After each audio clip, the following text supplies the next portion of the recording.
younger, all were happily married and comfortably settled, and all three had long been of the oft-stated opinion that he should join their company. Well aware of his age and situation, lately they'd shown signs of growing restive. If they heard or saw enough to suspect he'd finally come to the point of selecting a bride, they'd be on his doorstep offering to help within the hour. In his mind's eye, he could see their faces alight with enthusiasm. He would never be able to harden his heart enough to dismiss, deny, and disappoint them. Better he avoided the necessity altogether. His parents had died more than a decade ago, leaving him as head of his ancient house, with the associated title and estate.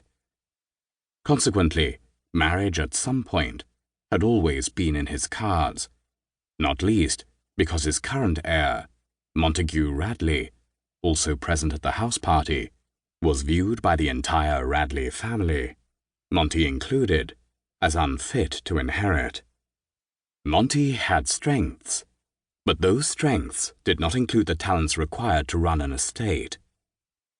Although Carradale Manor, the house, was relatively modest, the wealth that lay behind it, courtesy of farms, woodland, and funds invested, was significant.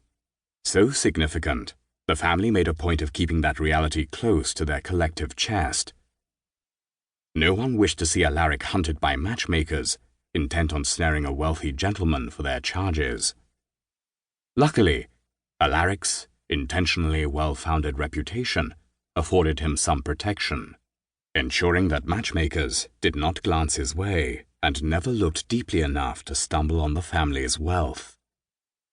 However, now he'd finally decided it was time to select a suitable lady and propose. The instant he took a public step in furtherance of that aim, the matchmaker's eyes would narrow, and they would delve and find out. He judged he would not have more than a week to cast his eyes over the likely candidates before he became a hunted man. The advisability of learning all he could about suitable young ladies prior to returning to town in a few weeks when society regathered in the capital was weighing on his mind and making the hours he was wasting at Mandeville Hall all the more frustrating. Admittedly, there were two marriageable young ladies present, but neither fitted his bill. Both were too young for his taste. Given it was late summer, as was his habit, he was in residence at Carradale Manor, his ancestral home, located approximately half a mile away through the woods. He'd spent the past weeks ensuring his affairs were in order and the manor was in excellent repair, so that his way would be clear to make an offer for his suitable young lady the instant he found her. He'd yet to decide whether to secretly appeal to his older sister for assistance. He wasn't at all sure she would agree not to tell the other two. And then, with his ineffably urbane smile firmly in place, he finally stepped free of the crowd and paused by the wall, turning and pretending to idly scan the throng. "Enjoying yourself, old man?" Alaric turned his head as Percy Mandeville, his host, lightly buffeted his arm. Smiling genially, Percy settled shoulder to shoulder with Alaric and surveyed his guests. "A good bunch this year. Everyone seems to be getting on, with no unexpected tensions."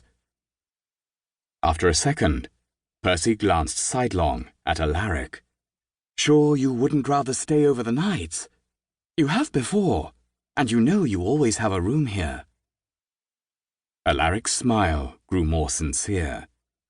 He shook his head, then met Percy's brown eyes.